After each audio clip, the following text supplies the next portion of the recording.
நேரா படுத்து தூங்க முடியாதவங்களுக்கு கண்டிப்பாக நிறைய பிரச்சனை வரும் அப்படின்னு என்னோடய பழைய வீடியோவில் ஷார்ட்ஸில் நான் போஸ்ட் பண்ணியிருந்தேன்.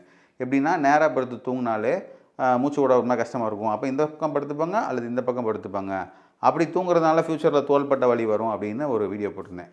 அதில் வந்து நம்ம சப்ஸ்கிரைபரோ அல்லது யூடியூப்பில் யாருன்னு தெரியல, ஒருத்தர் கமெண்ட் பண்ணியிருந்தார். என்ன கமெண்ட் பண்ணியிருந்தாருன்னா, சார் நேராக படுத்து தூங்க முடியல கஷ்டப்படுறாங்கன்னு சொன்னீங்க, என்னால் நேராக மட்டும்தான் படுத்து தூங்க முடியுது, 2 பக்கம் திரும்ப முடியல அப்படின்ட்டு கமெண்ட் பண்ணியிருந்தார். ஸோ நான் அவருக்கு இந்த வீடியோ மூலமாக நான் என்ன சொல்ல விரும்புகிறேன்னா, ஒன்று உங்கள் தோள்பட்டையில் பிரச்சனைகள் ஜாஸ்தியாக இருக்கணும். இந்த பக்கம் படுத்து தூங்கினா வலிக்குது, இந்த பக்கம் படுத்து தூங்கினா வலிக்குன்னு சொல்லிட்டு உங்கள் மைண்ட்லேயே ஃபிக்ஸ் ஆகிருக்கணும். அதனால் நீங்கள் நேராக படுத்தே இருக்கீங்க. அல்லது உங்கள் இடுப்பு மூட்டில் ஏதாவது பிரச்சனைகள் இருக்கலாம். இருந்தாலும் நேராக படுத்து தான் தூங்கணும்னு சொல்லிட்டு உங்கள் மூளை உங்களுக்கு உத்தரவு போடும்.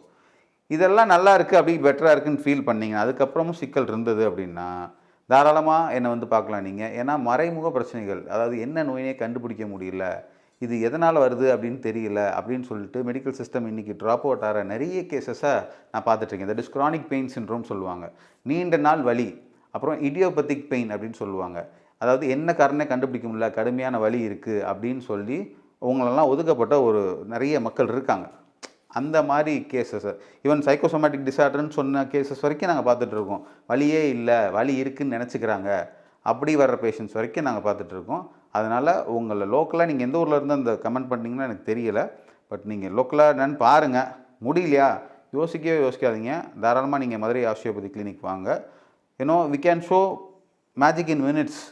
அதாவது வாங்க, ஒரு சில இடத்துலலாம் ஃபோன் பண்ணோன்னே இந்த மாதிரி பிரச்சனை இருக்கிறதுனால வாங்க 15 நாள் தங்குங்கன்னு சொல்லுவாங்க. அந்த மாதிரி கேமே இங்கே கிடையாது. ஜஸ்ட் டே 1 இது வந்து தங்கி பார்க்குற ஆஸ்பத்திரி கிடையாது. It's just a clinic. நீங்கள் வாங்க, பாருங்கள், இன்ஸ்டண்ட்டாக அன்னைக்கே தெரிஞ்சிடும் இங்கே சரி பண்ண முடியுமா முடியாதான்னு சொல்லிட்டு. So we are very confident on our experience and we are very hopeful towards osteopathy. Osteopathy மேலே எங்களுக்கு பெரிய நம்பிக்கை இருக்குது. எவ்வளவோ லட்சக்கணக்கான கேசஸை நாங்கள் பார்த்துட்ருக்கோம். ஆயிரக்கணக்கான சர்ஜரிஸை நாங்கள் வந்து தடுத்து பேஷண்ட்டை வலி கேஸ்க்கு சர்ஜரி இல்லாமல் சரி பண்ணுற ரெமடிஸ்லாம் கொடுத்துட்ருக்கோம்.